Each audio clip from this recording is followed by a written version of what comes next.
ভারত থেকে পেঁয়াজ না আসার ফায়দা নিচ্ছে ব্যবসায়ীরা, 1 মাসের মধ্যেই স্থিতিশীলের আশা।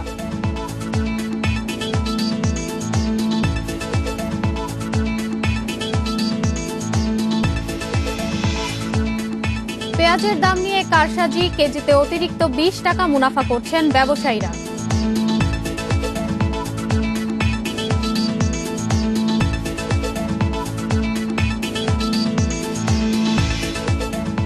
করোনাতেও চাঙ্গা দেশের অর্থনীতি, জানালেন প্রধানমন্ত্রী। শক্ত অবস্থানে রেমিটেন্স ও রিজার্ভ।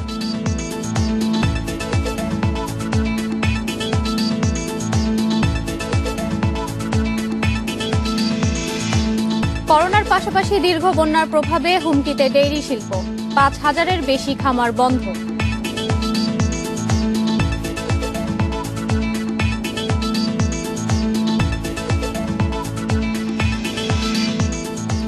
আমন্ত্রণ অর্থনীতি সারাদিনের সাথে আছে আমি ইশরাত সুমা। শুনছিলেন শিরোনাম, জানাবো বিস্তারিত সংবাদ। আবারও অস্থির পেঁয়াজের বাজার। বার্ষিক চাহিদার বড় অংশ দেশে উৎপাদিত হলেও বাকিটার প্রায় পুরোটাই আসে ভারত থেকে। তাই ভারত রপ্তানি বন্ধ করায় কিছু ব্যবসায়ী এর ফায়দা নিচ্ছে বলে জানালেন বাণিজ্যমন্ত্রী। এছাড়া তিনি ক্রেতাদের চাহিদার বেশি পেঁয়াজ কেনার প্রভাবও দেখছেন বাজারে। দেশে এখনও 3 মাসের মজুদ আছে জানিয়ে তিনি আশা করেন 1 মাসের মধ্যেই বাজার স্থিতিশীল হবে। দেশে বছরে পেঁয়াজ উৎপাদন হয় 23 লাখ টনের বেশি, চাহিদা 24 থেকে 25 লাখ টনের। তারপরও প্রতিকূল আবহাওয়া সহ নানা কারণে নষ্ট হওয়ায় বছরে 8 থেকে 10 লাখ টন আমদানি করতে হয় বিদেশ থেকে, আর এর প্রায় পুরোটাই আসে ভারত থেকে। তাই মহারাষ্ট্রের নাসিক আর ব্যাঙ্গালোরে পেঁয়াজের সংকট হলে তার সরাসরি প্রভাব পড়ে দেশের বাজারে। হু হু করে বাড়তে থাকে দাম। গত বছর এ সময়ে 50 থেকে 60 টাকা কেজির পেঁয়াজ বিক্রি হয়েছে 250 থেকে 300 টাকায়। এবছরও প্রায় একই ঘটনার মুখে বাংলাদেশ। ভারত রপ্তানি বন্ধের ঘোষণা দেওয়ার পরপরই 100 টাকার পথে পেঁয়াজের দাম, আর একে অসাধু ব্যবসায়ীদের কারসাজি বলছেন বাণিজ্যমন্ত্রী।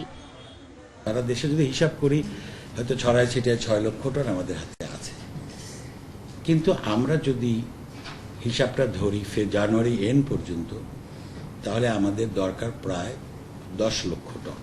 তার আরও দাবি, ক্রেতারা চাহিদার বেশি পেঁয়াজ কেনায় বিরূপ প্রভাব পড়েছে বাজারে। আমাদের কাছে যেটা স্টক আছে, আমরা কিন্তু 1 মাস সময় পেলেই আমরা কিন্তু অল্টারনেটিভ মার্কেট থেকে, টার্কি থেকে, ইজিপ্ট থেকে, মায়ানমার থেকে, চায়না থেকে আমরা কিন্তু পেঁয়াজ আমদানি করতে পারবো। এমনকি হল্যান্ড, এমনকি নিউজিল্যান্ড থেকেও আমরা গতবার পেঁয়াজ পেয়েছিলাম। এদিকে পেঁয়াজের মৌসুম আসতে এখনো বাকি প্রায় 6 মাস। তাই দ্রুততার সঙ্গে আমদানির বিকল্প বাজার খুঁজে বের করার তাগিদ দিচ্ছেন বিশ্লেষকরা। পেঁয়াজের ক্ষেত্রে আমাদের শুধুমাত্র 1-2টি দেশের উপর নির্ভরশীল না হয়ে আরো অন্যান্য যে দেশ রয়েছে সেখান থেকে পেঁয়াজ করার উদ্যোগ গ্রহণ করা দরকার। দেশে উৎপাদিত পেঁয়াজ সঠিক উপায়ে সংরক্ষণে সরকারি সহায়তার পাশাপাশি কৃষকদের প্রশিক্ষণের পরামর্শ বিশ্লেষকদের। উমুনহার আজমি, ইন্ডিপেন্ডেন্ট নিউজ, ঢাকা। পর্যাপ্ত মজুদ থাকার পরও রাজধানী সহ দেশের বিভিন্ন বাজারে বাড়ছে পেঁয়াজের দাম। খুচরা বাজারে একদিনেই দেশি পেঁয়াজের দাম কেজিতে 5 টাকা বেড়ে বিক্রি হচ্ছে 95 টাকায়। ব্যবসায়ীরা বলছেন হঠাৎ পেঁয়াজের চাহিদা বাড়ায় দাম বেড়েছে। এদিকে রাজধানীর শ্যামবাজারে অভিযান চালিয়ে 5 আড়তদারকে 95,000 টাকা জরিমানা করেছে ভোক্তা অধিকার সংরক্ষণ অধিদপ্তর।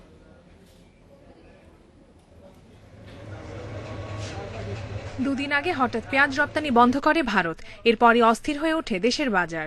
রাজধানীর পাইকারি বাজারে দেশি পেঁয়াজ বিক্রি হচ্ছে 85 টাকা কেজি দরে, খুচরায় যা বিক্রি হচ্ছে 95 টাকা পর্যন্ত। আমরা ইন্ডিয়া বেচতে গেলে ঝামেলা, রেট দিতে আছে, করতেছে, আমরা সামাদার মাল কিনতে পারতেছি। এখন এমনি করোনা সিজন চলতেছে, আমাদের ইনকাম বন্ধ, ইনকাম কম। এখন এই অবস্থাতে যদি পেঁয়াজের দাম এত বাড়তে থাকে তাহলে পরবর্তীতে আমরা কি করবো? এছাড়াও পাইকারি বাজারে ভারতীয় পেঁয়াজ বিক্রি হচ্ছে 60 টাকা কেজি দরে, খুচরায় আরো 5 টাকা বাড়তি। আমদানিকারকরা বলছেন একদিকে ভারত পেঁয়াজ রপ্তানি বন্ধ করেছে, অন্যদিকে বেড়েছে চাহিদা, তাই দাম বাড়তি। দাম বাড়লো, আরো আমি 5 কেজি দা 50 কেজি, যার 10 কেজি তার কাছে 2 বস্তা নিলাম, এটা কি ঠিক হলো না? তো দাম বেড়ে যাবে না? তাই তো ঘটনা তো খালি কি যারা ব্যবসায়ী তারাই দেয় না, যারা কাস্টমার তারা দেয়? পেঁয়াজের বাজার তদারকি করতে অভিযান চালিয়েছে ভোক্তা অধিকার সংরক্ষণ অধিদপ্তর। এই সময় পেঁয়াজের দাম বেশি রাখায় কয়েকটি আড়তে জরিমানা করা হয়। আগে যে দামে তারা বিক্রয় করতো, অর্থাৎ 40 থেকে 45 সর্বোচ্চ এলসি পেঁয়াজ, এই রেটে এটি বিক্রয় হওয়ার কথা ছিল। তারা অযৌক্তিকভাবে 60 টাকা এর দাম 65 পর্যন্ত নিচ্ছে। এটি অযৌক্তিক আমাদের কাছে মনে হয়েছে এবং তারা কোনো ব্যাখ্যা দিতে পারছে না এই বিষয়ে। এদিকে পেঁয়াজের দাম বেড়ে যাওয়ায় দীর্ঘ লাইনে দাঁড়িয়ে টিসিবি ট্রাক থেকে পেঁয়াজ কিনছেন নিম্ন ও মধ্য আয়ের মানুষ। 2 কেজি করে যদি আগে নিয়ম ছিল 2 কেজি করে দেওয়ার, হঠাৎ করে পেঁয়াজ চাহিদা বেড়ে যাওয়ার কারণে 1 কেজি করে আমরা জনগণ হিসেবে দিতে। পেঁয়াজটা এখন বাজারে দাম বেড়ে গেছে, তার জন্য আসছে আর কি নেওয়ার জন্য। ঢাকার বাইরেও বিভিন্ন জেলায় বেড়েছে পেঁয়াজের দাম। একদিনে কেজিতে বেড়েছে 20 থেকে 30 টাকা পর্যন্ত। লোকসানের আশঙ্কায় আড়তগুলোতে পেঁয়াজ উঠাচ্ছেন না ব্যবসায়ীরা। বাড়তি দাম রোধে বিভিন্ন জেলায় অভিযান চালাচ্ছে প্রশাসন। কপ্তে মুমতাহানা, ইন্ডিপেন্ডেন্ট নিউজ, ঢাকা। এদিকে রপ্তানির অনুমতির পর ভারতের বিভিন্ন স্থলবন্দরে বাংলাদেশে প্রবেশের অপেক্ষায় রয়েছে পেঁয়াজ ভর্তি অন্তত 400 ট্রাক ও ট্রেনের 126টি বগি। মঙ্গলবার ভারত সরকার আগের এলসি করা পেঁয়াজ রপ্তানির অনুমতি দিলেও তা নিয়ে দেখা দিয়েছে অনিশ্চয়তা। দীর্ঘ সময় ট্রাক আটকে থাকায় পেঁয়াজ পচে যাওয়ার আশঙ্কা আমদানিকারকদের। গেল সোমবার পূর্ব ঘোষণা ছাড়াই প্রতি টন পেঁয়াজের রপ্তানি মূল্য $250 থেকে বাড়িয়ে $750 করে ভারত সরকার। ফলে ওই দিন থেকেই বেনাপোল সহ দেশের সব স্থলবন্দর দিয়ে বন্ধ হয়ে যায় পেঁয়াজ আমদানি। কিন্তু মঙ্গলবার রাতে আগের এলসিতে কেনা পেঁয়াজ রপ্তানির অনুমতি দেয় ভারত। বুধবার সকাল থেকে এসব পেঁয়াজ দেশে আসার কথা থাকলেও ভারতীয় কাস্টমসের ছাড়পত্র না পাওয়ায় শেষ পর্যন্ত কোনো ট্রাক প্রবেশ করেনি। এ নিয়ে কোনো নির্দেশনা পায়নি বলেও জানায় বেনাপোল বন্দর কর্তৃপক্ষ। বেনাপোল বন্দরের ওপারে পেঁয়াজ নিয়ে 5টি ট্রাক ও ট্রেনের 126টি বগি আটকে আছে বলে জানিয়েছেন আমদানিকারকরা। এসব পেঁয়াজ দ্রুত সরবরাহ না হলে পচে গিয়ে লোকসানের আশঙ্কা ব্যবসায়ীদের। অফিস চলছে, একটা অর্ডার বেরিয়েছে, গাড়ি কি পরিমাণ গাড়ি দাঁড়িয়ে আছে তালিকা করো। বিদেশে রপ্তানির জন্য কি পরিমাণ গাড়ি বন্দরে এলাকায় আছে সেই গাড়ির একটা হিসাব নিকাশ চলছে। সাতক্ষীরার ভোমরা স্থলবন্দরের ওপারে আটকে আছে পেঁয়াজবাহী 165টি ট্রাক।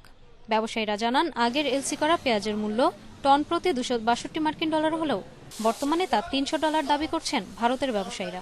গেট পাস নেওয়ার পরে পেঁয়াজটা দিচ্ছে না, তখন ওরা ওখান থেকে আমাদেরকে জানানো হয়েছে যে কাস্টম কমিশনার এবং ডেপুটি কমিশনার যত সময় পর্যন্ত অনুমোদন না করবে তত সময় পর্যন্ত পেঁয়াজ বাংলাদেশে প্রবেশ করবে না।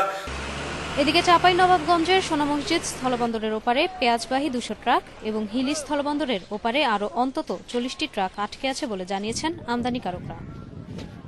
Ishrat Suma, independent news. চট্টগ্রাম বন্দর দিয়ে 6 দেশ থেকে প্রায় 48,000 টন পেঁয়াজ আমদানির অনুমতিপত্র নিয়েছেন ব্যবসায়ীরা। তবে এসব পেঁয়াজ বাজারে আসতে সময় লাগবে কমপক্ষে 2 সপ্তাহ। এদিকে রপ্তানি বন্ধের পর দেশের সবচেয়ে বড় ভোগ্যপণ্যের পাইকারি বাজার খাতুনগঞ্জে বাড়ছে পেঁয়াজের দাম। 40 টাকার পেঁয়াজ 4-5 ঘন্টার ব্যবধানে বিক্রি হয় 70 টাকায়। বাজার স্থিতিশীল করতে ভারত ছাড়া অন্য দেশ থেকে 30,812 টন পেঁয়াজ আনতে মঙ্গলবার আমদানির অনুমতিপত্র খোলা হয়েছে। বুধবার আরও প্রায় 17,000 টন পেঁয়াজ আমদানির অনুমতিপত্র খোলা হয়। চট্টগ্রাম বন্দরের হিসাব বলছে চলতি অর্থবছরে এখন পর্যন্ত চট্টগ্রাম বন্দর ও টেকনাফ স্থলবন্দর দিয়ে মোট পেঁয়াজ আমদানি হয়েছে 1082 টন।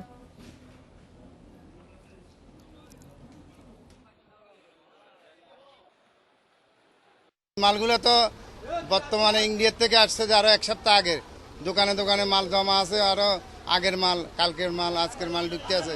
এগুলো তো বাড়তি রেট আসবার কোনো কথাই নেই। চুক্তি অনুযায়ী উনি প্রতি মাসে আমাদের একটা নাপিত রেট দেয়। রেট অনুযায়ী আমাদের ব্যবসায়ীরা আমদানি করে থাকে, চুক্তিপত্র থাকে, এলসি দিয়ে থাকে, ব্যাংকে টাকা দিয়ে ডলার দিয়ে থাকে। কিন্তু একটা দেশ কিভাবে পারে? গত বছর দেখা গেছে এই সেপ্টেম্বরে তারা মাল দিবে না বলে দাম বাড়াই দিল। করোনা মহামারীতে বিশ্বের অনেক দেশ ক্ষতিগ্রস্ত হলেও বাংলাদেশের অর্থনীতি এখনো ভালো অবস্থানে রয়েছে বলে জানিয়েছেন প্রধানমন্ত্রী শেখ হাসিনা। তিনি বলেন, সরকারের উদ্যোগ ও আন্তরিকতার কারণে এটা সম্ভব হয়েছে। সকালে গণভবনে আওয়ামী লীগের সভাপতিমণ্ডলীয় সভায় এসব কথা বলেন প্রধানমন্ত্রী। করোনার সময় দেশের অর্থনীতি ঠিক রাখতে সরকারের নেওয়া বিভিন্ন উদ্যোগ তুলে ধরেন শেখ হাসিনা। জানান, করোনা ভাইরাসের কারণে প্রবাসীরা কিছুটা সমস্যার মুখোমুখি হচ্ছেন এবং অনেকে দেশে ফিরতে হয়েছে। তারপরও রেমিটেন্স প্রবাহের উপর ভর করে রিজার্ভ এখন $39.4 বিলিয়ন। রেমিটেন্সের জন্য সরকার 2% বিশেষ প্রণোদনা দিচ্ছে জানিয়ে প্রধানমন্ত্রী বলেন, দেশের বিদেশি রিজার্ভ এখন ভালো অবস্থানে আছে। এছাড়াও অর্থনীতির চাকা সচল রাখতে যথাযথভাবে বাজেট বাস্তবায়নে সরকার কাজ করে যাচ্ছে বলে জানান প্রধানমন্ত্রী শেখ হাসিনা।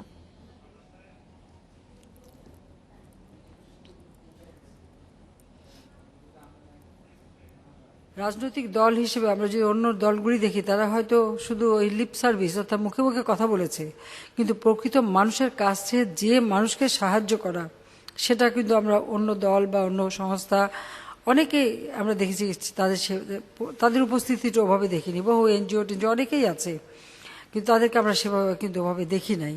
কিন্তু আমাদের আওয়ামী লীগ এবং আমাদের সহযোগী সংগঠনের নেতা কর্মীরা কিন্তু জীবনের ঝুঁকি নিয়ে তারা কাজ করেছে। সেই সাথে আমি প্রশংসা করি আমাদের প্রশাসনের কর্মকর্তারা, তারা কর্মচারী সবাই আন্তরিকতার সাথে কাজ করেছে। আগামী দিনের নতুন প্রজন্মের জন্য কিভাবে এই দেশটা এগিয়ে যাবে, কিভাবে চলবে, সেটাই আমাদের এখন থেকে আমরা প্রস্তুতি নিয়ে রাখবো বা আমরা নির্দেশনা দিয়ে দেব।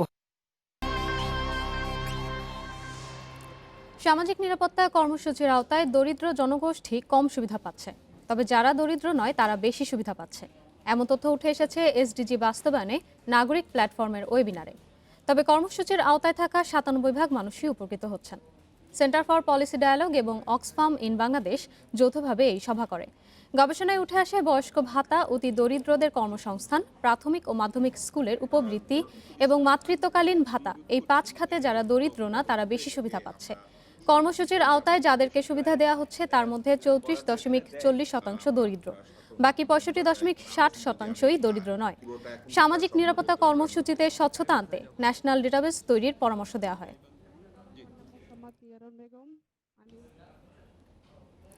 করোনার সঙ্গে সারা দেশে বন্যার প্রভাবে হুমকির মুখে পড়েছে ডেইরি শিল্প। দীর্ঘদিন ধরে ব্যবসায় মন্দা অবস্থা তৈরি হয়, এরই মধ্যে বন্ধ হয়ে গেছে ছোট বড় ৫,০০০-এর বেশি খামার। বেকার হয়ে পড়েছেন ২ লাখের বেশি মানুষ।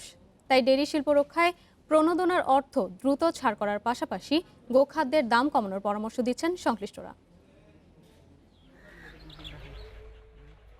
করোনায় ২ মাসের বেশি সময় বন্ধ ছিল দুগ্ধ প্রক্রিয়াজাতকারী বিভিন্ন প্রতিষ্ঠান। এতে দুধ বিক্রি নিয়ে বিপাকে পড়তে হয় খামারিদের। পরে প্রক্রিয়াজাতকারী বিভিন্ন প্রতিষ্ঠান খোলা হলেও দুধের চাহিদা খুব বেশি বাড়েনি। ফলে গত ৫ মাসে এ খাতে লোকসানের পরিমাণ দাঁড়িয়েছে প্রায় ২০,০০০ কোটি টাকা। এছাড়া দেশের বিভিন্ন জেলায় বন্যা পরিস্থিতি বেড়ে যাওয়ায় বেড়েছে গোখাদ্যের দাম, সেই সঙ্গে বাড়ছে গরুর বিভিন্ন ধরনের রোগবালাই। এমন পরিস্থিতিতে বন্ধ হয়েছে ৫,০০০-এর বেশি খামার। বর্ষার সময় খোলের দাম বেশি, খড়ের দাম বেশি, আর এবছর যেহেতু আপনারা জানেন যে আগাম বন্যা হয়েছে, আগাম বন্যা হওয়ার কারণে খামারিদের অনেক ক্ষতিগ্রস্ত হয়েছে। আমাকে কোনো অনুদানও দেয় না, আমাকে একেবারে পড়ে গেছি ফাঁদে। বাংলাদেশ ডেইরি ফার্মার্স অ্যাসোসিয়েশন বলছে, দেশে প্রতিদিন প্রায় ২.৫ কোটি লিটার দুধ উৎপন্ন হয়, যার মধ্যে মাত্র ২০ লাখ লিটার দুধ বিক্রি হয় প্রাতিষ্ঠানিক প্রক্রিয়াজাত কেন্দ্রে। বাকি দুধ যায় মিষ্টি প্রক্রিয়াজাত সহ অপ্রাতিষ্ঠানিক খাতে। তবে বিভিন্ন সামাজিক অনুষ্ঠান বন্ধ থাকায় দুধের চাহিদা কমে যাওয়ায় বিপাকে পড়েছেন খামারিরা। আমাদের এই প্রান্তিকরাই এখনো আমাদের এই দুধের এবং মাংসের ৭০% যোগান দিয়ে থাকে। এদেরকে যদি এই মুহূর্তে কোনো প্রণোদনা দিয়ে, কোনো সাহায্য সহযোগিতা দিয়ে যদি ধরে রাখা না যায়, তাহলে অচিরেই আমাদের দেশের এই সেক্টরটা আসলে ভেঙে পড়বে।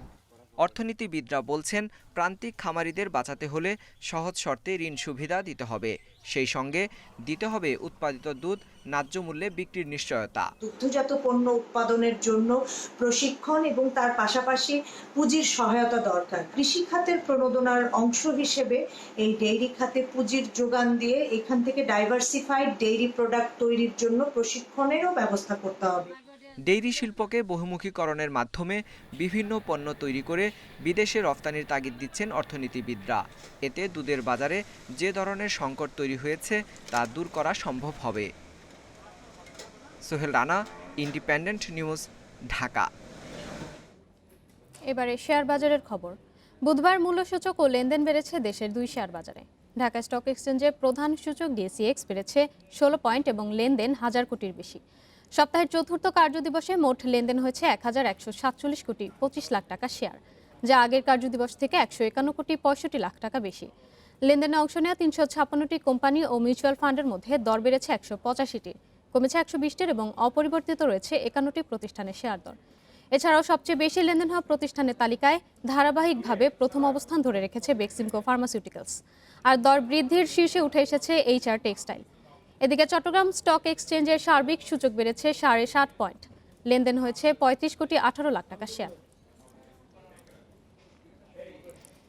এবারে জানাবো বিশ্বের প্রধান প্রধান মুদ্রার সঙ্গে টাকার আজকের বিনিময় হার। অপরিবর্তিত রয়েছে যুক্তরাষ্ট্রে ডলারের দর বিনিময় হচ্ছে 84 টাকা 90 পয়সায়। যুক্তরাজ্যের পাউন্ডের দর বেড়েছে, বিনিময় হচ্ছে 111 টাকা 74 পয়সায়। কমেছে ইউরোর দর, বিনিময় হচ্ছে 102 টাকা 61 পয়সায়। অপরিবর্তিত ভারতীয় রুপির দর বিনিময় হচ্ছে 1 টাকা 25 পয়সায়। সৌদি রিয়ালের দর অপরিবর্তিত, বিনিময় হচ্ছে 22 টাকা 74 পয়সায়। অপরিবর্তিত আরব আমিরাতে দিরহামের দরও বিনিময় হচ্ছে 23 টাকা 23 পয়সায়। কুয়েতে দিনারের দর বেড়েছে, বিনিময় হচ্ছে 279 টাকা 20 পয়সায়। মালয়েশিয়ান রিঙ্গিতের দর বেড়েছে, বিনিময় হচ্ছে 20 টাকা 66 পয়সা। এই ছিল আজকের অর্থনীতি সারাদিনে। ইন্ডিপেন্ডেন্ট টেলিভিশনের সব খবর আরও জানতে চোখ রাখুন ফেসবুক, ইউটিউব এবং টুইটারে। আমন্ত্রণ আমাদের পরের আয়োজনে।